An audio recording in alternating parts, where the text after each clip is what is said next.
చరిత్ర పుస్తకంలో 227వ కీర్తన, చరిత్ర పుస్తకంలో 123వ కీర్తన. ఇశ్రాయేలీల దేవుడే ఎంతో స్తుతునందును గాక అనే కీర్తన మొదటి 2 శరణాలు, చివరి శరణమును పాడుకుందాం. చివరి శరణములు అందరూ కూడా లేచి నిలబడి ఆశీర్వాదంతో దేవుని మాటలు ధ్యానం చేసుకుందాం. అందరూ కూడా కలిసి పాడదాం, చప్పట్లు కొట్టుచు దేవుని యొక్క నామాన్ని స్మరించుకుందాం. ఇశ్రాయేలీయుల దేవుడే ఎంతో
ప్రభువైన యేసుక్రీస్తు నుండి కృపయు సమాధానము అందరికీ కలుగును గాక. ఆమేన్. దయచేసి అందరూ కూర్చున్నాము. చదవబడి ఉన్న పరిశుద్ధ లేఖన వాక్య భాగంలో నుంచి దేవుని పరిశుద్ధ లేఖన వాక్య భాగము మూల వాక్య భాగాన్ని చదువుకుందాం. లూకా సువార్త 1వ అధ్యాయం 67వ వచనం నుండి 75వ వచనం వరకు కొన్ని మాటలు చదువుకుందాం. మరియు అతని తండ్రి జకరియా పరిశుద్ధాత్మ పూర్ణుడై ఇట్లు ప్రవచించెను, ప్రభువైన ఇశ్రాయేలు దేవుడు స్తుతింపబడును గాక. ఆయన తన ప్రజలకు దర్శనమిచ్చి వారికి విమోచన కలుగు చేశాను. తన సేవకుడైన దావీదు వంశమునందు మన కొరకు రక్షణ శృంగమును అనగా మన శత్రువుల నుండి మనలను ద్వేషించు వారందరి చేతి నుండి తప్పించి రక్షణ కలుగు చేశాను. దీనిని గూర్చి ఆయన ఆది నుండి తన పరిశుద్ధ ప్రవక్తల నోట పలికించెను. చాలు. చదవబడిన మాటలు మన వినుకొడులో దేవుడు దీవించును గాక. ఆమేన్. చిన్న ప్రార్థన. పరిశుద్ధుడు అయిన దేవా, ప్రేమ కలిగిన తండ్రి, మహిమోన్నతుడా, నీ ఘనమైన నామమునకు వందనాలు, స్తుతులు, స్తోత్రాలు చెల్లిస్తూ ఉన్నాం మా ప్రభు. నాయనా, నీ కృప, నీ బిడలమైన మాయను మీరు కనపరిచారు. ఈ యొక్క నూతన అడ్వెంట్ కాలంలో, అడ్వెంట్ దినాలలో ఈ చివరి 4వ ఆదివారంలోనికి మమ్మలను నీ కృప ద్వారా నడిపించినందుకు స్తోత్రాలయ. గడిచిన దినములంతటా నీ కృపలో భద్రపరిచారు. నీవే మమ్మలను సజీవులుగా ఈ పరిశుద్ధ దినములు మేల్కొల్పి సజీవుడువై ఉన్న నీ సజీవమైన నామములో నీ సన్నిధిలో చేరుకొని సజీవముగా నిన్ను స్తుతించడానికి నీ కృపించినందుకు స్తోత్ర. మా స్తుతుల మీద మీరు ఆశీనులైనందుకై వందనాలు. మాతో మీరు మాట్లాడబోతూ ఉండగా అయా వినగలిగిన చెవి, గ్రహించగలిగిన హృదయము మా అందరికీ మీరు దాచేయండి. పరిశుద్ధాత్ముడు సంఘముతో మాట్లాడుతూ ఉన్నప్పుడు అయా చెవులు కలిగిన మేమందరము కూడా శ్రద్ధగా నీ మాటలు నేర్చుకున్నట్లు నీ కృప దాచేయమని. ఇదిగో కూడి వచ్చిన ప్రతి ఒక్కరితో మాట్లాడండి. రానయ్యున్న ప్రతి ఒక్కరును నడిపించండి. ఈ మైకి యంత్రము ద్వారా విలుచిన ప్రతి ఒక్కరితో నీ చిత్తమంతటిని బయలుపరుస్తూ నిత్యము నిన్ను వెంబడిస్తూ నీ రాక కొరకై సిద్ధపడటానికి నీ కృప దాచేసి నీ సంతోష సమాధానములు నీవే మా అందరికీ, మా సంఘములకును, మా కుటుంబాలకును, కూడి వచ్చిన ప్రతి ఒక్కరికును సమృద్ధిగా దాచేయమని యేసు నామములో అడిగి వేడుకొనుచు ఉన్నాము తండ్రి. ఆమేన్. ఆమేన్. క్రీస్తునందు ప్రియ దేవుడి యొక్క సంగమా, మన ప్రభు అయిన యేసుక్రీస్తు నామములో కూడి వచ్చిన మీ అందరికీ నా హృదయపూర్వకమైన వందనాలు, శుభాలు మీ అందరికీ కూడా తెలియపరుస్తూ ఉన్నా. దేవుని యొక్క ఉన్నతమైన మహాకృపలో ఈ యొక్క అడ్వెంట్ లోని ఈ 4వ ఆదివారము అనబడిన ఈ చివరి ఆదివారంలోనికి మనం అందరము కూడా దేవుని కృపను బట్టి నడిపింపబడి ఉన్నాం. ఈ యొక్క అడ్వెంట్ కాలాన్ని మనము పొందుకొని ఉన్నామంటే ఇది కేవలం దేవుని యొక్క కృప. దేవుని యొక్క ఉచితమైన మహాకృపను బట్టే ఈ యొక్క అడ్వెంట్ 3 ఆదివారాలు మనం ముగించుకొని ఈ 4వ ఆదివారమై ఉన్న ఈ చివరి ఆదివారంలోనికి ప్రవేశించాం. ఈ ఆదివారముతో మనము అడ్వెంట్ కాలాన్ని ముగించుకుంటూ మరో 3-4 దినాలలో మన ప్రభు అయిన యేసుక్రీస్తు యొక్క జన్మదిన వేడుకలోకి, క్రీస్తుని యొక్క క్రిస్మస్ పండుగలోనికి మనం అందరము కూడా ప్రవేశించనై ఉన్నాం. అంటే ఇక మన ఎదుట కేవలం ఈ దినము తీసేస్తే 4 దినాలే మన ఎదుట ఉన్నాయి. 3 దినాలు 4వ దినమున మనము మన ప్రభు అయిన యేసుక్రీస్తు యొక్క జన్మదిన వేడుకను మనం అందరం కూడా జరిగించబోతూ ఉన్నాం. కాబట్టి ముందుగా మీ అందరికీ మరి క్రీస్తు యొక్క జన్మదిన వేడుక శుభాకాంక్షలు ముందుగా మీకు తెలియపరుస్తూ ఉన్నాను. Thank you. మరొకసారి సేమ్ టు యూ. మనమందరము కూడా క్రీస్తుని యొక్క జన్మదిన వేడుక కొరకై మనమందరము కూడా సిద్ధపడేవారుగా ఉండాలని ప్రభు పేరిట మనం చేస్తూ ఉన్నాం.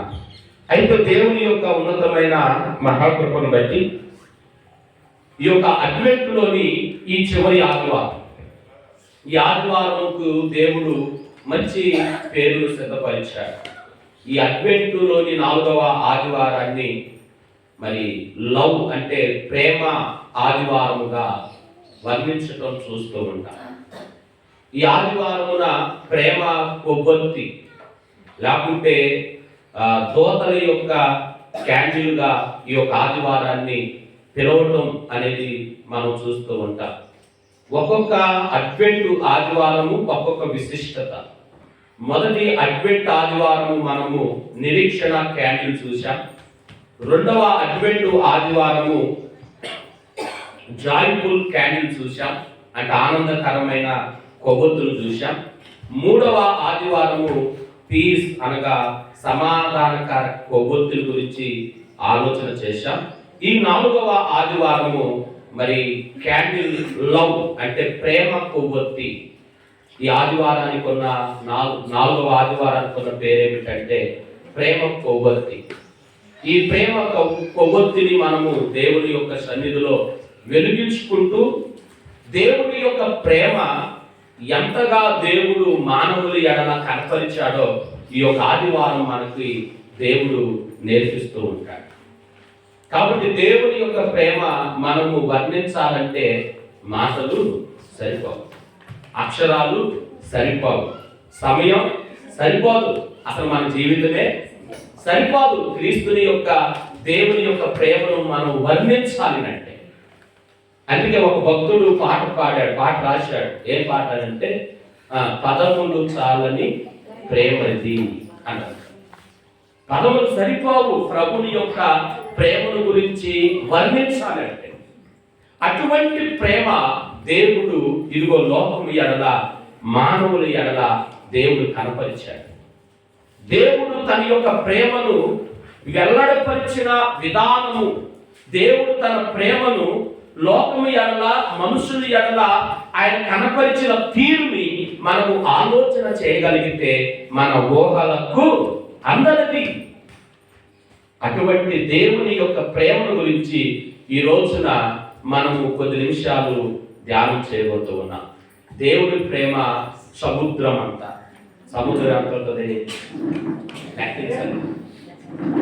అందులో మనం తెలుసుకునేది ఒక గొట్టె, అంతే కదా. ఒక గొట్టె. మనం క్రీస్తుని దేవుని ప్రేమను మనం తెలుసుకుంటుంది, మనం నేర్చుకుంటుంది ఒక గొట్టంత. కానీ దేవుని ప్రేమ మనము అభివర్ణించలేనంత ఉంది. ఆ ప్రేమను మనం తెలుసుకోవాలంటే మన యొక్క జన్మ సరిపోదు. అయితే ఏది ఏమైనప్పటికీ అసలు దేవుని ప్రేమను క్లుప్తంగా మనం కొన్ని మాటలు లేక కొంత సమయం ఆలోచన చేద్దాం. దేవుని ప్రేమ ఎంత ఉన్నతంగా దేవుడు మానవుల ఎడల, లోకము ఎడల, మనుషుల ఎడల ఆయన కనపరిచాడో ఈ రోజున కొద్ది నిమిషాలు మనము ఆలోచన చేద్దాం. ఎందుకునంటే దేవుడు తన యొక్క ప్రేమను, తన యొక్క ఆ వాత్సల్యతని మానవుల ఎడల కనపరిచాడు. ఎంతో దుఃఖములో, వేదనలో, బాధల చేత, ఇబ్బందుల చేత వేరు వేరు రాజుల యొక్క పాలన కింద వ్యక్తి చాకరులు చేస్తూ, ఎంతో నరక వేదనను అనుభవిస్తూ, సరసాలలో వేయబడుతూ, నానా చాకరీ చేస్తూ, ఏమాత్రము దిక్కు ఆధారము లేని సమయములో ఎంతగానో అల్లల్లాడుచు ఉన్న మానవాళికి అల్ల దేవుడు కలిగి ఉన్న గొప్ప ప్రణాళిక. ఏమిటా ప్రణాళిక అంటే దేవుడు తన యొక్క ప్రవక్తల ద్వారా రాయించాడు. ఇదిగో నా ప్రజలను ఓదార్చండి, ఓదార్చండి, యెరూషలేముతో ప్రేమగా మాట్లాడండి, ఇదిగో వారి యొక్క దుఃఖ దినాలు సమాప్తమైపోయాయని చెప్పండి. ఎందుకంటే దేవుడు నిశ్చయించిన ఆయన యొక్క కార్యమును ఇదిగో మానవుల ఎడల చూపించబోతున్నాడు. ఆయన ప్రేమంతటను ఆయన వెల్లడి చేస్తూ ఉన్నాడు అని దేవుడు ప్రవక్త ద్వారా, యెషయా ప్రవక్త ద్వారా దేవుడు రాయించాడు. యెషయా గ్రంథము 40వ అధ్యాయము, యెషయా గ్రంథము 40వ అధ్యాయం 1వ వచనం నుండి చూడగలిగితే, మీ దేవుడు సెలవిచ్చినది ఏమనగా, నా జనులను ఓదార్చుడి, ఓదార్చుడి, యెరూషలేముతో ప్రేమగా మాట్లాడుడి, ఆ యుద్ధ కాలము సమాప్తమాయను అని రాశాడు. ఈ మాటలు మనము ప్రవచనాన్ని చూస్తే దేవుడు ఆ ప్రజలతో అనగా ఇశ్రాయేలీయులతో మాట్లాడుతున్నాడు. ఇశ్రాయేలు యొక్క సంతతితో మాట్లాడుతున్నాడు.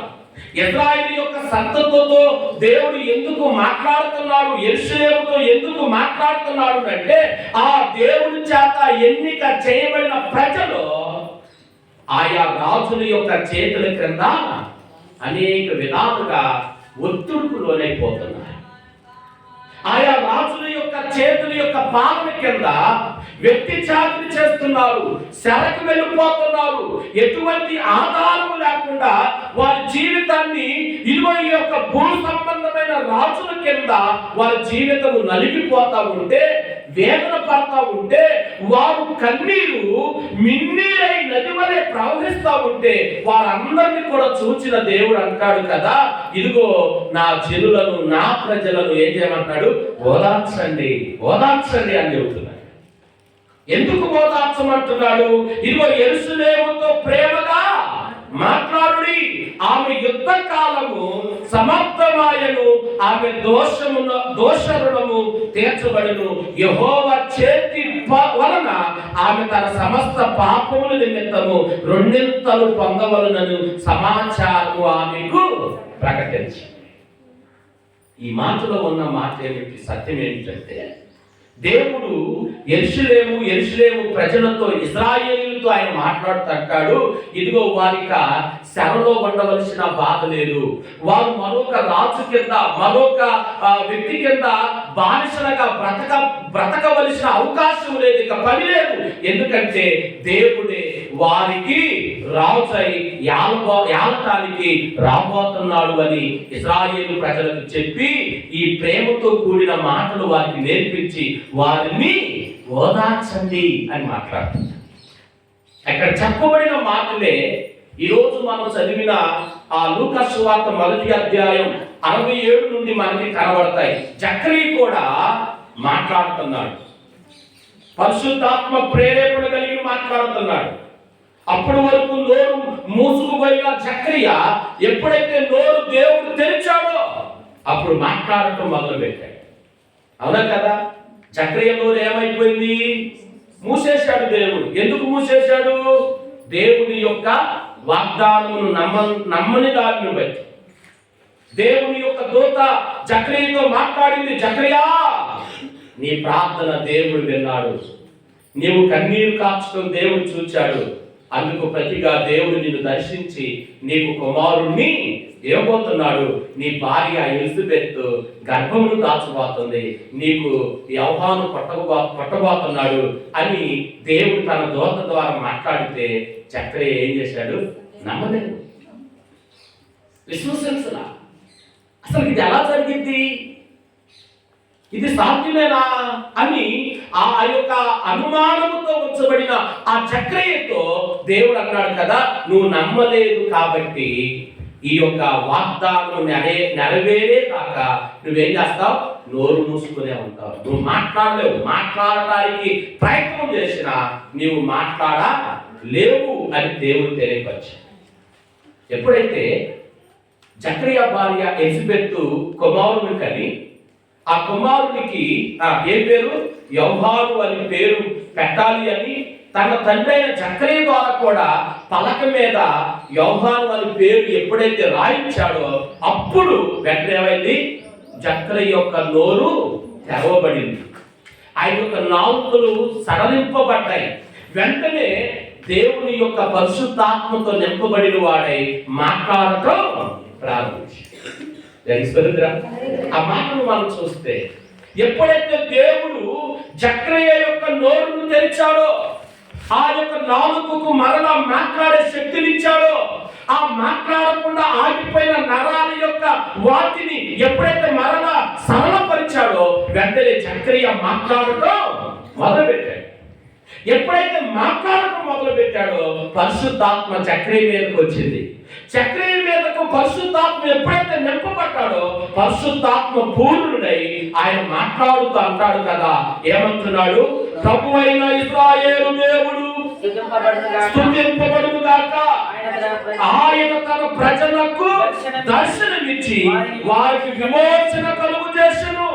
తన సేవకుడైన దావీదు వంశమందు మన కొరకు రక్షణ శృంగమును, అనగా మన శత్రువుల నుండి, మనలను ద్వేషించు వారందరి చేతి నుండి తప్పించి రక్షణ కలుగు చేసెను.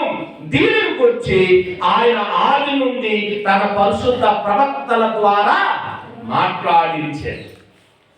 ఎప్పటి నుండి? ఆది నుండి కూడా. ఆది కాండం 3వ అధ్యాయం 15వ వచనంలో చదివితే, నీ సంతానములకు ఆమె సంతానములకు మధ్య వైరము కలుగును అని రాస్తారు. అంతే అవును కదా? ఆమె సంతానములకు నీ సంతానములకు మధ్య వైరము కలుగును అని రాస్తాడు. అంటే ఆది నుండి కూడా దేవుడు తన యొక్క ప్రవచనాల ద్వారా ఏం చేశాడంటే, తన రక్షణ శృంగము అనబడిన తన కుమారుణ్ణి అనుగ్రహించబోతున్నాను అని దేవుడు తెలియపరిచి, అందుకు అక్కడ అంటాడు, జకరియా పరిశుద్ధాత్మ పూరుడై ఆయన మాట్లాడుతుంటాడు, ఇశ్రాయేలు అందరితో అంటాడు, ఇదిగో ప్రభు అయిన ఇశ్రాయేలు దేవుడు స్తుతింపబడును గాక. ఆయన ఏం చేస్తున్నాడంట? ఆయన తన ప్రజలకు ఏం చేస్తున్నాడు?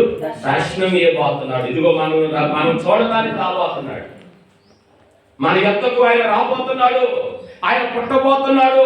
ఆయన మన ఎదుట, మన ముందు పుట్టి మన అందరికి దర్శనమిచ్చి ఆయనే మనల్ని కూడా విమోచించబోతున్నాడు అని దేవుని యొక్క పరిశుద్ధాత్మతో నింపబడిన జకరియా స్పష్టంగా తేటగా మాట్లాడాడు.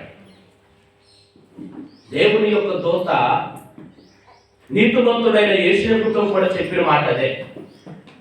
ఏమని చెప్పాడు అనంటే, మత్తయి సువార్త 1వ అధ్యాయం 21వ వచనంలో అంటాడు, ఇదిగో ఆమె కుమారుడు కంటది, ఆ కుమారుడు వారి పాపము నుండి ఆయనే రక్షించు. తన ప్రజల పాపము నుండి ఆయనే వారిని రక్షిస్తాడు అని దేవుడు దూత రాయించింది. దూత చేత దేవుడు చెప్పించాడు. అదే మాట ఇప్పుడు ఎవరు పలుకుతున్నారు? జకరియా మాట్లాడుతున్నారు. అప్పటి వరకు మౌనంగా ఉన్న ఆయన ఇప్పుడు మాట్లాడటం మొదలు పెట్టగానే మొట్టమొదటిగా మాట్లాడింది ఏంటి?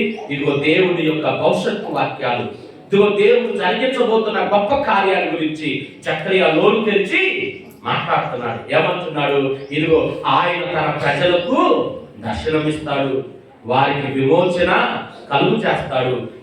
ఆ దర్శనము, ఆ విమోచన కలుగు చేయటం కోసం తన సేవకుడైన దావీదు వంశమందు మన కొరకు రక్షణ శృంగమును సిద్ధపరిచాడు.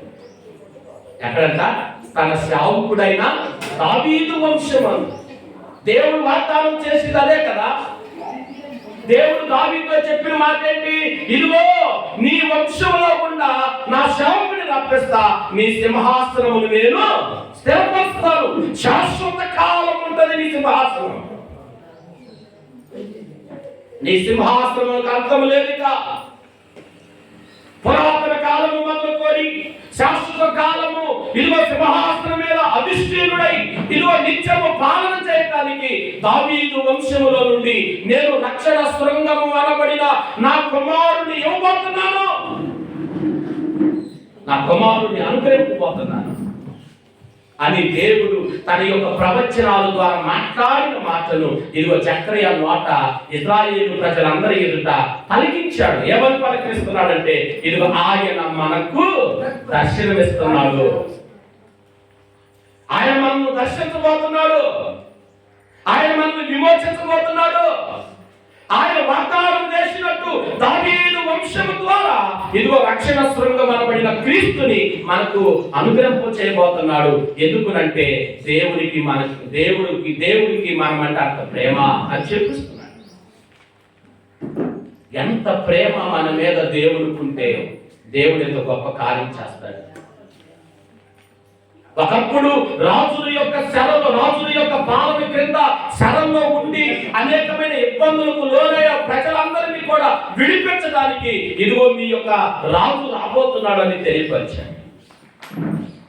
తెలియపరిచి అంటాడు, ఇది ఒకప్పుడు రాజు కింద శరలో ఉంచబడిన మిమ్మలను ఈ రోజున ప్రభు మీ పాపము అనబడిన శరలో నుండి విడిపించడానికి దేవుడే ఇదిగో బాలుడుగా ఈ లోకానికి ఆయన రాబోతున్నాడు అని దేవుడు తన ప్రవచనాలను తన ప్రవక్తల నోట ఆది నుండి తెలియపరుస్తూ వచ్చాడు. యెషయా గ్రంథము 11వ అధ్యాయము 1వ వచనం అంటాడు, యెషయా మొద్దు నుండి చిగురు పుట్టును, ఆ అంకురము ఎదిగి ఫలించును అని రాశాడు. అంకురం అంటే, శృంగం అంటే, అంకురం అన్నా శృంగం అన్నా ఒకటే. ఏంటి? కొమ్మ. ఏంటిది? కొమ్మ.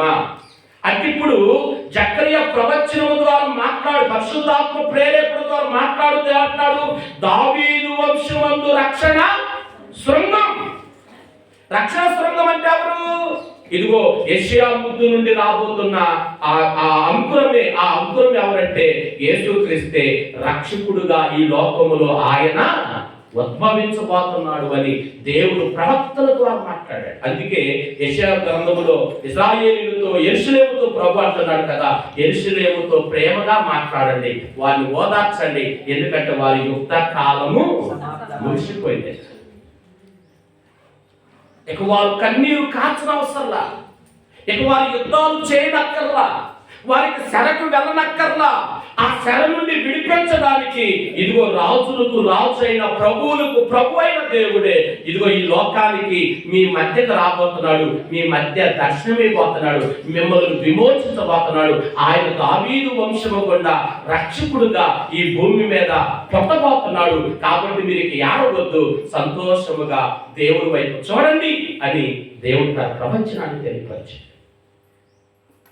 నిన్నటి ఆదివారం అంటే గడిచిన 3వ అడ్వెంట్ ఆదివారంన ప్రభువునందు ఆనందించుడి, మరలా చెప్పుచున్నాను ప్రభువునందు ఆనందించుడి అని చెప్పబడిన మాట ప్రకారం ఇప్పుడేమంటున్నాడు దేవుడు? ఆ ఆనందాన్ని కలుగు చేయడానికి అంటాడు, ఇక వారిని ఓదార్చండి, ఓదార్చండి, ఓదార్చండి. ఎంత చక్కటి మాటలు కదా. దేవుడు తన రక్షణ శృంగమైన క్రీస్తుని ఈ లోకానికి ఇవ్వటానికి దేవుడు తన ప్రేమను వెల్లడపరిచాడు. చదువుదాం యోహాను సువార్త 3వ అధ్యాయం 16వ వచనం. దేవుడు లోకమును ఎంతో ప్రేమించాడు కాగా ఆయన తన అద్వితీయ కుమారునిగా పుట్టిన వారి యందు విశ్వాసముంచువాడు ప్రతివాడు నశింపగా నిత్య జీవము పొందునట్లు దేవుడు ఆయనను ఏం చేశాడు? అనుగ్రహించాడు. ఏం చేశాడంట? దేవుడు లోకమును ఎంతో ప్రేమించాడు. దేవుడు ఎవరు ప్రేమించాడంట? లోకాన్ని ప్రేమించాడు. లోకమంటే మనుషులు, నరులు. నరులంటే ఎవరు? మనమే. ఇంకో జాతుందా? లేదు. ఈ భూమి మీద ఉన్న మనుషులందరినీ దేవుడు ఏం చేశాడు? ప్రేమించాడు. ప్రేమించి ఏం చేశాడట? తన కుమారుణ్ణి అనుగ్రహింపచేశాడు. తన కుమారుని యందు విశ్వాసముంచు ప్రతివాడు ఏం చేయబడడు? నశించక ఇదిగో దేవుడు తన కుమారుని ద్వారా మనకి ఏమిస్తున్నాడట? నిత్య జీవమును అనుగ్రహింపచేస్తున్నాడు.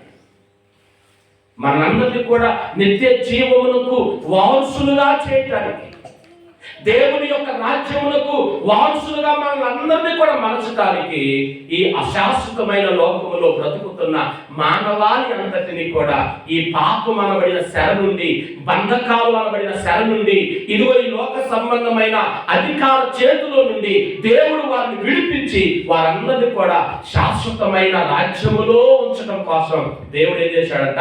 తన కుమారుణ్ణి లోకానికి అనుగ్రహింపజేశాడు. దేవుడు లోకమును ఎంతో ప్రేమించెను కాగా ఆయన తన అద్వితీయ కుమారుని అనుగ్రహించాడు. ఆయన యందు విశ్వాసముంచు ప్రతివాడు నశించక నిత్య జీవము పొందునట్లు ఆయనను అనుగ్రహించాడు. దేవుడు తన కుమారుని రక్షణ శృంగము అనబడిన తన కుమారుని ఇచ్చాడు. రక్షకుడిని ఈ లోకానికి దేవుడు అందించాడు. ఎందుకునంటే అదే యోహాను సువార్త 3వ అధ్యాయం 17వ వచనం కింద వచ్చిన లోకము తన కుమారుని ద్వారా ఏంటంట? లోకము తన కుమారుని ద్వారా రక్షణ పొందుటకే గాని ఏం పొందడానికి? రక్షణ పొందటానికే గాని తీర్పు తీర్చుటకు లోకమునకు తీర్పు తీర్చుటకు ఆయన లోకంలోనికి పంపలేదు. ఆయన లోకములోనికి తన కుమారుణ్ణి పంపలా. ఎందుకు పంపాడంట? లోకము ఆ కుమారుని ద్వారా రక్షణ పొందటానికి. అంటే ఒక మాటలో దేవుడు తన కుమారుని ఎందుకు ఇచ్చాడు ఈ లోకానికి? ఈ లోకంలో ఉన్న మనకు దేవుడు తన కుమారుని అనుగ్రహించడానికి కారణం ఏంటంటే, ఇదిగో ఆ కుమారుడు ద్వారా మనం అందరం రక్షణ పొందాలి, మనమందరం రక్షింపబడాలి. మనము రక్షణ పొందకపోతే, ప్రభు అయిన యేసుక్రీస్తుని మనము హృదయపూర్వకంగా విశ్వసించకపోతే, ఆయన్ని మన హృదయంలోనికి ఆహ్వానించకపోతే, ఆయన మన జీవితంలో లేకపోతే, ఇదిగో మనము తీర్పులోకి వెళ్తాం. జాగ్రత్త. ఏం చేయమంటాం? తీర్పులోకి వెళ్తాం. మనము ఇదిగో రక్షకుడైన యేసుక్రీస్తుని మనము కలిగి ఉంటే తీర్పు నుండి తప్పించబడతాం. ఒకవేళ కలిగి లేకపోతే తీర్పులోకి వెళ్తాం. తీర్పులోకి వెళ్ళామా ఏం చేయబడతాం? నరకంలో పడిపోతాం. అందుకని ప్రభు ఏం చేశాడంటే, మనలను తీర్పులోనికి రాకుండా చేయడం కొరకై దేవుడు తన కుమారుని లోకమునకు అనుగ్రహింప.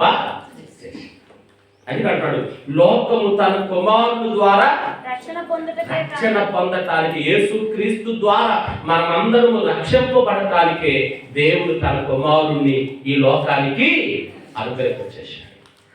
చూడండి, దేవుడు తన ప్రేమను మన ఎడల ఎంతగా కనపరుస్తున్నాడంటే, మనమందరం ఎవరో నరులం, మనుషులం, రక్త మాంసములు కలిగిన వారు. అంతేనా? మనలో ఏముంటది? రక్తం ఉంటుంది. ఉండదా లేదా? రక్తం లేని వాళ్ళు ఉన్నారా? ఉన్నారా ఎవరైనా? దేవదూతలకు రక్తం ఉంటుందా? దేవదూతలకు రక్తం ఉంటుందా? ఉండదు. దేవుడు ఆత్మస్వరూపుడు కనుక ఆయనకు రక్తం ఉంటుందా? ఉండదు. కానీ రక్త మాంసములు కలిగిన మనలను మనల్ని రక్షించడానికి దేవుడు ఏమయ్యాడంట? రక్త మాంసములలో పాలివాడాయి. అందుకే మనకు ఆంధ్ర క్రైస్తవ కీర్తన పుస్తకంలో, చిన్న కీర్తన పుస్తకంలో ఉండదు, పెద్ద కీర్తన పుస్తకంలో ఉంటుంది. ఏ పాట అంటే, కరుణవాగి నీవు నన్ను శుద్ధి చేయవచ్చితివి అనే కీర్తనలో ఒక లైన్ ఉంటుంది. ఏంటంటే, నరుల కొరకు నీవు నరుడు వైతివి అని. ఏమాట? నరుల కొరకు నీవు నరుడు వైతివి. చూడండి ఎంత గొప్పగా మాట కనబడుతుంది. నరుడమైన మన కొరకు దేవుడు ఏమయ్యాడు? నరుడయ్యాడు. నరుడై ఆయన ఈ లోకములో దర్శనమిచ్చాడు. నరుడై ఆయన ఈ లోకానికి వచ్చి విమోచన కార్యము జరిగించాడు. నరుడై ఆయన మనందరి కొరకు రక్తములు చిందించాడు. ఆయన నరుడుగా ఈ లోకానికి వచ్చి మనందరి కొరకు రక్షణను ఏర్పాటు చేశాడు. చూడు, దేవుని యొక్క ప్రేమ ఎంతో గొప్పది. పాపములో ఏ మంచి లేకుండా చెడు జీవితాన్ని జీవిస్తూ దేవునికి దూరమైపోయిన మనందరినీ కూడా దేవునికి దగ్గరగా చేయడం కోసం దేవుడు మనం ప్రేమించి తన కుమారుని మన కొరకు అనుగ్రహించాడు. అందుకే ప్రభు అంటాడు, అందుకే ప్రభు వాక్యం అంటుంది కదా, దేవుడు తన కుమారుని లోకానికి ఇచ్చింది ఎందుకంటే ఆ కుమారుని ద్వారా మనం రక్షణ పొందాలి, నశించడానికి కాదు. ఈ మాటలు వింటున్న వారు ద్వారా, యేసుక్రీస్తు లోకానికి వచ్చింది మనల్ని రక్షించడానికే కానీ శిక్షించడానికి కాదు. మనల్ని పాపము నుండి విడిపించడానికి వచ్చాడు కానీ ఇదిగో మనల్ని అందరినీ కూడా నాశనానికి గురి చేయడానికి రాలేదు. ఆయన యొక్క రాక ఈ భూమి మీద మనందరికీ సమాధానం కలుగు చేయడానికి వచ్చింది కానీ ఆయన మనలను వేరు చేయడానికి రాలేదు. వేరు చేయడానికి రాలేదు. మనందరినీ కూడా రక్షించి, మనందరినీ కూడా సమాధానపరిచి, మనందరినీ కూడా ఆయన యొక్క రాజ్యమునకు వారసులుగా స్వాచ్ఛముగా చేయడం కోసం దేవుడు తన ప్రేమను తన కుమారుడు ద్వారా మనకు అనుగ్రహింప చేశాడు. మనకు అనుగ్రహింప చేశాడు. అందుకంటాడు 17వ వచనములో, లోకము తన కుమారుని ద్వారా రక్షణ పొందుటకే గాని లోకమునకు తీర్పు తీర్చుటకు ఆయన పంపబడలేదు. ఆయన యందు విశ్వాసముంచు ప్రతివాడు తీర్పు తీర్చబడడు. విశ్వసింపని వాడు దేవుని అద్వితీయ కుమారుని నామమందు విశ్వాసం ఉంచలేదు కనుక వారికి ఇంతకు ముందే తీర్పు తీర్చబడేది. ఏంటంట? పంపబడిన వారి యందు విశ్వాసం ఉంచువాడు తీర్పులోకి రాడు. విశ్వసింపని వాడు ఏం చేయబడతాడంట? తీర్పు తీర్చబడతాడు. ఆ తీర్పు ఆయన రాకతోనే మొదలైంది. కింద వచ్చినమంటాడు, ఏంటి ఆ తీర్పు అంటే? ఆ తీర్పు ఇదే. వెలుగు లోకంలోనికి వచ్చును గాని ఎక్కడికి వచ్చిందంట? లోకంలోనికి. వెలుగు ఎక్కడికి వచ్చింది? వెలుగు అంటే ఎవరు? ఎవరు? యేసుక్రీస్తు. వెలుగు అనబడిన యేసుక్రీస్తు ఎక్కడికి వచ్చాడు? లోకంలోకి వచ్చాడు. లోకంలో ఎవరున్నారు? మనుషులు ఉన్నారు. అంటే ఇప్పుడు యేసుక్రీస్తు అనబడిన వెలుగు ఎక్కడికి వచ్చింది? మన మధ్యలోకి వచ్చింది. అంతే కదా?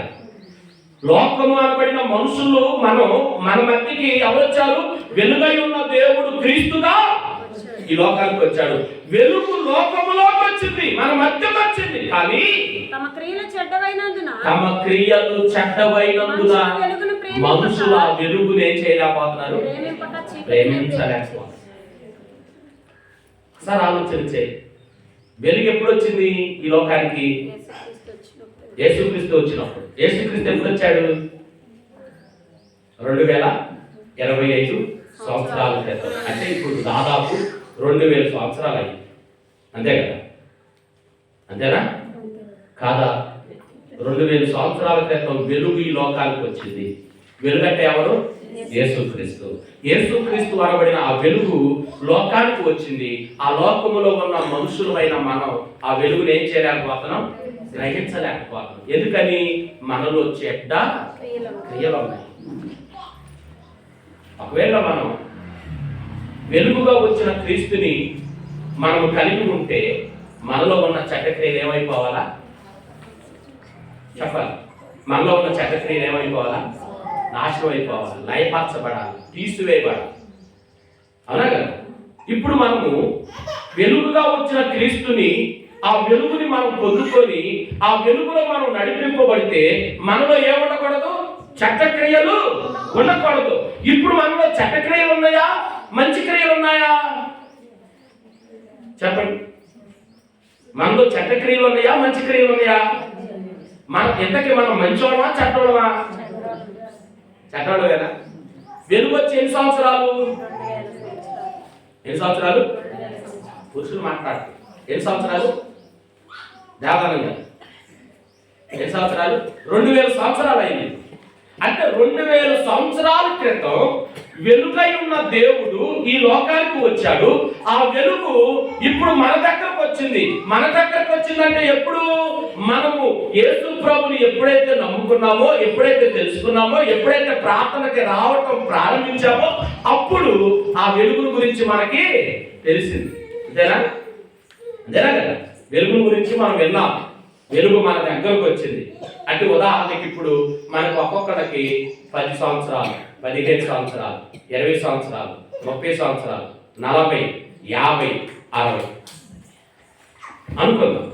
2000 సంవత్సరాల క్రితం వెలుగు వస్తే ఆ వెలుగు మన దగ్గరకు వచ్చాక మనకి ఎన్ని సంవత్సరాలు? 60 సంవత్సరాలు అయ్యాయి. అదేనా? మనకు ఒక్కొక్కరికి 60, 30, 50, 40, 20, 15, 10 అట్లున్నాయి. ఇప్పుడు ఆ వెలుగు మన దగ్గరకు వచ్చినప్పుడు మన ఆ వెలుగును మనం కలిగి ఉన్నామా? అర్థమవుతుంది మాట. వెలుగు ఎప్పుడు వచ్చిందంటే ఈ లోకానికి 2000 సంవత్సరాల క్రితం వచ్చింది. లోకంలోనికి వెలుగు వచ్చి 2000 సంవత్సరాలు. మన దగ్గరకు వచ్చి ఎన్ని సంవత్సరాలు? మన దగ్గరకు వచ్చి ఎన్ని సంవత్సరాలు? ఉదాహరణకి నీకు 30 సంవత్సరాలు అయితే నువ్వు ప్రభుని తెలుసుకునే టయానికి 10 సంవత్సరాలు అయి ఉంటే ఆ 30లో నుంచి 10 తీసేస్తే ఇంకెన్ని సంవత్సరాలు? 20 సంవత్సరాలు. అంటే ఇప్పుడు నీకు నీ దగ్గరికి వెలుగు అనబడిన క్రీస్తు వచ్చి ఎన్ని సంవత్సరాలు? 20 సంవత్సరాలు. మరి వెలుగు ఫలం ఉందా? అంతేనా కదా? యేసుక్రీస్తు అనబడిన వెలుగు నీ యొక్కకు వచ్చి ఎన్ని సంవత్సరాలు? 20 సంవత్సరాలు అవుతుంది. 2000 సంవత్సరాల కింద వెలుగు వచ్చింది లోకానికి. ఆ వెలుగు నీది ఎక్కడికి వచ్చాలకే 20 సంవత్సరాలు పట్టింది. మరి ఇప్పుడు 20 సంవత్సరాలు వెలుగు నీది ఎక్కడ ఉంది కదా, ఆ వెలుగు ద్వారా నీ క్రియలు ఎలా ఉన్నాయి? వెలుగు ఫలం ఏమనగా అని అంటాడు. ఏంటి వెలుగు ఫలం ఏమనగా అని అంటాడు. ఎక్కడుంటుంది ఆ మాట? ఎఫెసీ పత్రిక చదువుదాం ఒకసారి. అపోస్తలుడైన పౌలు ఎఫెసీయులకు రాసిన పత్రికలో ఒకసారి ఆ వచనం చదువుదాం. వచనం చెప్పమా? 5వ అధ్యాయము 9వ వచనం. వెలుగు ఫలము సమస్త విధములైన మంచితనం. దేని స్తోత్రం. వెలుగు ఎప్పుడు వచ్చింది? వెలుగు ఎప్పుడు వచ్చింది?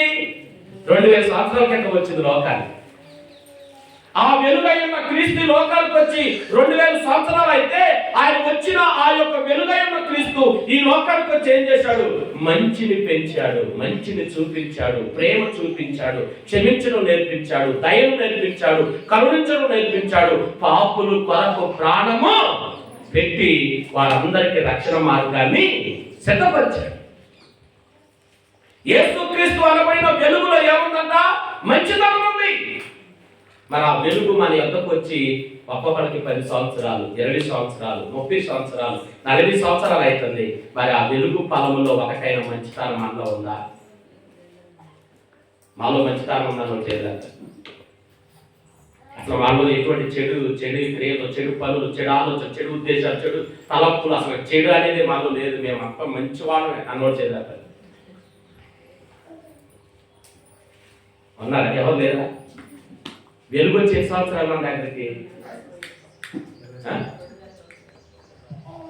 లోకానికి వచ్చి 2000 సంవత్సరాలు మన దగ్గరకు వచ్చి 20 మనసులో ఉండేవాళ్ళు ఉంటే మంచిదే. దేవుడు వాక్యం ద్వారా మనతో మాట్లాడుతుంది ఏంటంటే, మనము దేవుని వాక్యము చేత ఆయన వెలుగును పొంది ఆయన కొరకు మనం మంచివారముగా మార్చబడాలి. అంటే మనలో ఉంటున్న చీకటిని తీసేసి మనల్ని వెలుగు సంబంధులు చేయడానికి వచ్చాడు. అంటే ప్రభువుని మనం కలిగి ఏం చేయాలంటే చీకటి పనులు మానుకొని మంచిగా బ్రతకాలి, మంచిగా జీవించాలి, మంచిగా మన జీవితాన్ని ఇదిగో తోటి వారికి మాదిరిగా ఉంచాలి. పక్కన వారికి, తోటి వారికి ఎటువంటి హాని కలిగించకూడదు. యేసుక్రీస్తు వెలుగుగా ఈ లోకానికి వచ్చి ఎవరికి హాని తలపెట్ల, ఎవరిని బాధపరచల, ఎవరిని కూడా హేళనగా మాట్లాడాలి, హేళనగా చూడలేదు. కానీ ఆయన గురించి వాక్యం అంటది కదా, ఆయన అపహసింపబడినప్పటికీ ఆయన నోరు తెరవలేదు అని. ఆయన ముఖం మీద గుమ్ము వేయబడినప్పటికీ ఆయన ఎవరిని కూడా దూషించలేదు. మరి ఆ వెలుగు వచ్చి 2000 సంవత్సరాలు మనము ఆ వెలుగు యొక్క క్రియలను, ఆ వెలుగు యొక్క ఫలాన్ని మనము మన ఎదుట కనపరుస్తున్నామా? మనలో కొంచెమైనా మంచి ఉందా? మంచివారుగా జీవిస్తున్నామా? మంచివారుగా మాట్లాడుతున్నామా? మంచిగా బ్రతుకుతున్నామా? మన తోటి వారికి మేలుకరంగా ఉన్నామా? లేకపోతే మన తోటి వారికి కీడు చేసే వాళ్ళు ఉన్నామా? ఎలాగున్నామా? ఇక్కడ అంటాడు వెలుగు ఫలము ఏమనగా సమస్తమైన మంచితనము, సమస్త విధములైన మంచితనము, నీతి, సత్యమును వాటిలో కనబడుతుంది. దేంట్లో? వెలుగులో. యేసుక్రీస్తులో మనం కనబడేది ఏంటి? మంచి. ఆయనలో ఏ చెడు లేదు. ఆయన మాట్లాడినా, ఆయన నడిచినా, ఆయన చూచినా, ఆయన విన్నా, ఆయన చేసినా ఏదైనా కూడా మంచిగానే చేశాడు. ఎటువంటి దురుద్దేశము ఆయనలో లేదు. మరి మనము ఎలా ఉన్నాం? ఆయనలో మంచితనం ఉంది, ఆయనలో నీతి ఉంది, ఆయనలో సత్యం ఉంది. అందుకే ప్రభు అన్నాడు అయాం అన్నాడు. అంటే నేనే మార్గం, సత్యం, జీవం. నేనే మార్గం. దేవుడు స్పష్టంగా చెప్పాడు నేనే సత్యం. కాబట్టి నన్ను వెంబడించండి. నన్ను తెలుసుకోండి. ఇక యేసుక్రీస్తుని దేవుడు ఎందుకు ఈ లోకానికి ఇచ్చాడంటే మనమందరము కూడా ఆ వెలుగై ఉన్న ప్రభువుని కలిగి ఆయన సత్యములో మనము నడిపింపబడాలి. ఆయన సత్యాన్ని మనం అనుసరించాలి. అందుకే దేవుడు రక్షణ శృంగము అనబడిన క్రీస్తుని ఈ లోకానికి మనందరికీ కూడా దేవుడు ప్రసాదించాడు. ఎందుకంటే మనల్ని పాపము నుండి విడిపించి, శరలో నుండి విడిపించి, మనందరినీ కూడా ప్రభు అయిన క్రీస్తుని ఎదుట, దేవుని ఎదుట ఆయన యొక్క పిల్లలముగా చేయటానికి రక్షకుడు ఈ లోకములో ఉదయించాడు. యోహాను పత్రికలో ఒక మాట ఉంటుంది. యోహాను పత్రిక, యోహాను 3వ పత్రిక చదువు. యోహాను రాసిన 3వ పత్రిక 4వ వచనం. నా పిల్లలు సత్యమును అనుసరించి నడుచుకొనుచున్నారని వినుట కంటే నాకు ఎక్కువైన సంతోషం లేదు. దేవునికి ఏంటంటే సంతోషం, ఆయన పిల్లలమైన మనం సత్యాన్ని అనుసరించి నడుచుకోవాలి. ఎక్కడైనా అసత్యమును, అబద్ధాలను, అభ్యంతరాలను, ఆటంకాలను, అక్రమముతో కూడిన అనాలోచనలను వీటన్నిటిని మనలో నుండి తీసేసుకొని ప్రతి విషయములో సత్యముగా, నీతిగా, యథార్థముగా దేవుని యొక్క చిత్తాన్ని మనం జరిగించే వారు ఉండాలి. అందుకే క్రీస్తు లోకానికి వచ్చి చీకటి ఉంది మనలో, చీకటిని తీసేసి వెలుగుతో నింపడానికి వచ్చాడు. మనలో అసత్యం ఉంది, అసత్యాన్ని తీసేసి సత్యవంతులుగా చేయడానికి వచ్చాడు. మనలో పాపం ఉంది, ఆ పాపాన్ని తీసేసి మనము పరిశుద్ధులుగా చేయడానికి వచ్చాడు. మనలో అబద్ధాలు ఉన్నాయి, మనము మాటిస్తే తప్పకుండా ఉండేటట్లుగా మనను యథార్థవంతులుగా చేయడానికి వచ్చాడు. లేదు వెలుగు మా దగ్గరకు వచ్చినా, ఆ వెలుగును మేము పొందుకున్నా ఇంకా మేము చీకట్లోనే ఉంటామంటే దేవుడు అంటాడు కదా, అప్పుడు మీరు వెలుగు సంబంధులు కానే కాదు. మరి ఎవరో మీరు చీకటి సంబంధులే. ఒకవేళ నేటికి ఈ రోజుకి నువ్వు ప్రభుని పట్టుకొని, ప్రభుని నమ్ముకొని, ప్రభు వాక్యాన్ని వింటూ, ప్రభు సన్నిధిలో నడుస్తూ, ప్రభు ప్రాంతంలో ఉంటూ కూడా ఇంకా నువ్వు చీకటి క్రియలు జరిగిస్తే ప్రభు అంటున్నాడు, ఇదిగో నీ చీకటి క్రియలకు ఈ రోజైనా ఫుల్ స్టాప్ పెట్టు.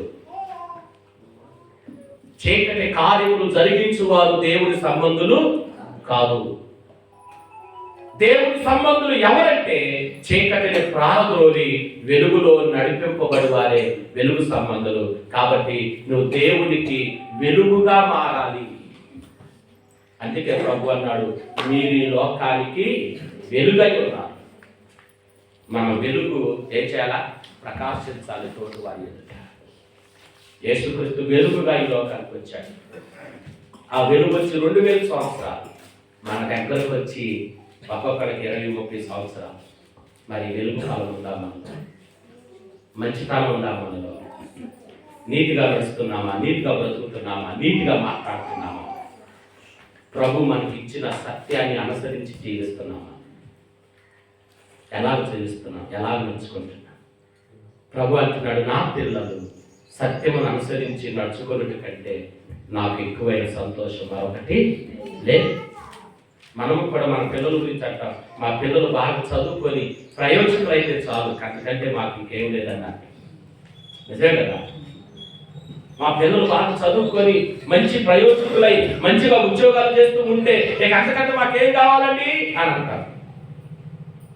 శరీర సంబంధమైన తల్లులుగా కుమారులు ఎడల, కుమార్తె ఎడల ఎట్టి యొక్క ప్రేమను మనం కలిగి ఉన్నామో మన ఆత్మీయ తండ్రి అయిన దేవుడు కూడా మనల్ని కూడా కోరుకుంటున్నాడు, ఇదిగో నా పిల్లలైన మీరు అందరూ కూడా నా అసత్యాన్ని విడిచిపెట్టి, అక్రమాన్ని విడిచిపెట్టి, అజ్ఞానాన్ని విడిచిపెట్టి, అబద్ధాలు మానుకొని ఎక్కడైనా సత్యాన్ని అనుసరించి. ఎలా ఉంటుంది మన విశ్వాసం? ఎలా నడుచుకుంటాం మన భక్తి జీవితం? ఒకసారి ఆలోచన చేయి. ఎందుకంటే మనం ఎప్పుడైతే చీకట్లో నుండి వెలుగులోకి వస్తామో ఆ వెలుగు మనల్ని దేవుని రాజ్యమును స్వతంత్రించుకునే ధన్యత దయచేస్తాం. చదువుతామా హెబ్రీ పత్రిక 12వ అధ్యాయం 28వ వచనం. అందువలన మనము నిశ్చలమైన రాజ్యమును పొంది దైవ కృప కలిగి ఉందుము. ఆ కృప కలిగి వినయ భయభక్తులతో దేవునికి ప్రీతికరమైన సేవ చేయుదుము. ఏది అనగా మన దేవుడు దహించు అగ్ని అయి ఉన్నాడు. చూడండి అంటే చక్కగా రాస్తున్నాడు. 28వ వచనంలో అంటున్నాడు, అందువలన మనం ఏ రాజ్యం అంట? నిశ్చలమైన రాజ్యం. ఏ రాజ్యం? నిశ్చలమైనది, నిత్యము ఉండేది, శాశ్వత రాజ్యం, దేవుని రాజ్యం. ఆ రాజ్యములో మనం అందరము కూడా ఉండాలి. అక్కడ ఉండాలి అంటే ఈ రోజున మనలో ఉంటున్న చీకటిని తీసేసుకోవాలి, మనలో ఉంటున్న పాపాన్ని తీసేసుకోవాలి, మనలో ఉంటున్న అజ్ఞానాన్ని తీసేసుకోవాలి. ఎక్కడైనా అబద్ధాలు ఆడటం మానేసేది, ఎదుటి వారిని కీడు కోరుకోవటం మానేసేది, ఎదుటి వాళ్ళు ఎదుగుదలను చూసి కోర్చుకోలేని మనసులు తీసేసేయి. ప్రభుని ఎదుట మంచి మనసు కలిగి, నీతి కలిగి, సత్యమును కలిగిస్తూ ఆయన ఎదుట నడుచుకో. దేవుడు చక్కగా మనం దీవిస్తాడు. ఆయన యొక్క నిశ్చలమైన రాజ్యములకు వారసులుగా అదే అంటున్నాడు. నిశ్చలమైన రాజ్యమును పొంది దైవ కృప కలిగి ఉందుము. ఏ కృప? దేవుని కృప కలిగి ఉందాం. దేవుని కృప లేకపోతే మనం ఏం చేయలేము. దేవుని కృప ఉంటే ఏమైనా సాధించగలం. దేవుని తోడుంటే మనం ఏమైనా సాధించడానికి సమర్థులుగా దేవుడు చేస్తాడు. దేవుని కృప లేకపోతే మనం ఎన్ని ప్రయత్నాలు చేసినా వ్యర్థమే. దేవుని కృప కొరకు ఎక్కడైనా కనిపెట్టు అంటాడు. దేవుని కృప కలిగి ఉందుము. ఆ కృప కలిగి వినయ భయభక్తులు కలిగి ప్రీతికరమైన సేవ చేయి. ఏంటంట? వినయ భయభక్తులు. వినయ భయభక్తులు అంటే దేవుని కృప ద్వారా ఆయనకు లోబడుతూ, ఆయనలో అన్నిటిని కూడా ఓర్చుకుంటూ, ఆయన ఎదుట నిజమైన భయభక్తులు కలిగి ఏం చేయాలంట? ఇష్టమైన సేవ చేయండి. ఇష్టంగా దేవుని సన్నిధిలో ఉండండి. బలవంతంగా ఉండొద్దు దేవుని సన్నిధి. దేవుడు నిన్ను బలవంతంగా ఏం చేయలేడు. నీ ఇష్ట ప్రకారమే ఏమైనా చేయగలడు. నాకు ఇష్టం లేదు, నాకు రావడమే ఇష్టం లేదంటే అసలు వీళ్ళే రమ్మన్నారు అని అంటారు చాలా. ఇష్టం లేకపోతే దేవుడు కూడా నిన్ను బలవంతం చేయడు. బలవంతంగా ఎవడు మత మార్పులు చేయడు. ఎవడు బలవంతంగా ఎవరికి బోధించలేడు. ఒక రోజున యెరూషలేము మందిరానికి ఆరాధనకు వెళ్ళి తిరిగి వెళ్తున్నాడు నపుంసకుడు ప్రయాణమై తిరిగి వెళ్తా ఉంటే రథం ఎక్కి ఆ సమయంలో దేవుడు తన సేవకుడైన ఎవరిని పిలుపుని పంపించాడు. ఇదిగో నువ్వు వెళ్ళు, ఇదిగో యెరూషలేము మార్గ మధ్యలో ఒక నపుంసకుడు రథం ఎక్కి వెళ్తున్నాడు, వెళ్ళి అక్కడ కలుసుకో అన్నాడు. వెంటనే పరిగెత్తుకుంటూ వెళ్ళే టయానికి నపుంసకుడు రథం మీద కూర్చొని ఏం చేస్తున్నాడంట? యెషయా గ్రంథాన్ని చదువుతూ ఉంటే వచ్చి అంటాడు పిలుపు, నీవు చదువుతుంది నీకు అర్థమవుతుందా అని అన్నాడు. అనంటే నాకు తెలుసులే, నీకెందుకు పో అని అనలే అన్నాడా? నాకు అన్నీ తెలుసులే అని అన్నాడా? మనమైతే మాకన్నీ తెలుసు, నువ్వు చెప్పడం అవసరం, నువ్వు చెప్పే అంత తోడి అన్నప్పుడు అన్నట్టు మాట్లాడు. కానీ నపుంసకుడు అంటాడు, చెప్పేవాడు లేకపోతే నాకు ఎలా తెలిసిద్దాయా అని అంటే వెంటనే పిలుపు అక్కడ కూర్చొని చక్కగా ప్రభుని గురించి, గొర్రెపిల్ల గురించి, క్రీస్తు గురించి ప్రకటించాడు, మాట్లాడాడు. వెంటనే మారు మనసు పొందాడు, బాప్తిస్మం తీసుకున్నాడు. ఎవరిని బలవంతం చేయడు దేవుడు. ఇదిగో నువ్వు ఇష్టపడి ప్రార్థన చేయడానికి ఇష్టపడితే దేవుడు నిన్ను ప్రార్థన ఎలా చేయాలో నేర్పిస్తాడు. నీవు పాడటానికి ఇష్టపడితే దేవుడు నీ యొక్క స్వరమును ఎలాగ మధురముగా ఉంచాలో దేవుడు సహాయం చేస్తాడు. నువ్వు దేవుని పని చేయడానికి ఇష్టపడితే దేవుడు తన పనిలో నిన్ను ఎంత గొప్పగా వాడుకోవాలో అప్పుడు ఆయన సహాయిస్తాడు. ఆయన ఎవరిని బలవంతంగా లాక్కరాడు, బలవంతంగా మార్చాడు, బలవంతంగా ఎవరిని కూర్చోబెట్టాడు. మనమే అంటాం, గుర్రాన్ని నేల దాకా వేసుకెళ్తాం కానీ తాగిస్తామా? అంతేనా? గుర్రాన్ని నేల దాకా అయితే బలవంతంగా లాక్కెళ్తాం కానీ తాగించలేం, దానికి ఇష్టమైతే. అలాగనే ఈ రోజున మనము కూడా ప్రభువుని పొందుకోవాలి, ఆయన పొందుకొని నాలో చీకటిని పారద్రోలాలి అని నువ్వు ఇష్టపడి, ప్రభువా నేను పాపిని, నన్ను క్షమించు, అయా నీ రక్షణ నాకు దయచేయి, నువ్వు నా హృదయంలోకి రా, నన్ను నువ్వు చేర్చు, నన్ను నీ హృదయం నీ జీవితంలోనికి, లేకపోతే నన్ను నీ పాత్రగా మలుచుకో అని ప్రభువుని నువ్వు వేడుకుంటే ఆయన ఇదిగో నీ హృదయంలోనికి ప్రవేశిస్తాడు. అంతేగాని బలవంతంగా ఏం చేయి. ఈ రోజున ఒకసారి ఆలోచన చేయి.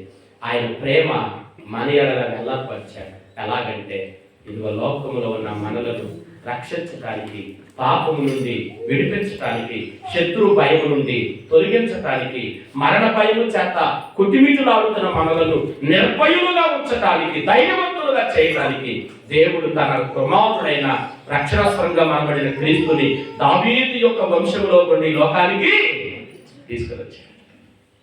ఎంత గొప్ప ప్రేమ దేవునికి మన ఎడల, ఎంత గొప్ప కృప దేవుడు మన ఎడల చూపించాడు. ఎక్కడైనా ఆలోచన చేయి. నీ కొరకు రక్షణ శృంగముగా ఈ భూమి మీద ఉద్భవించిన యేసుక్రీస్తుని నీ హృదయంలో ఉద్భవింపజేసుకో, నీ హృదయంలోనికి ఆహ్వానించు. ఆయన ఈ లోకంలోనికి వెలుగుగా వచ్చాడు. ఆ వెలుగు ఈ లోకంలో ప్రకాశించింది. ఈ రోజున ఆ వెలుగు నీ హృదయంలోనికి, నీ జీవితంలోనికి ఆహ్వానించుకుంటే నీలో చీకటి ప్రారదూరబడుతుంది. దేవుని యొక్క వెలుగుతో నింపబడ్డ. ఆయనలో వెలుగుండెను, ఆయనలో జీవముండెను. ఆ జీవము మనుషులు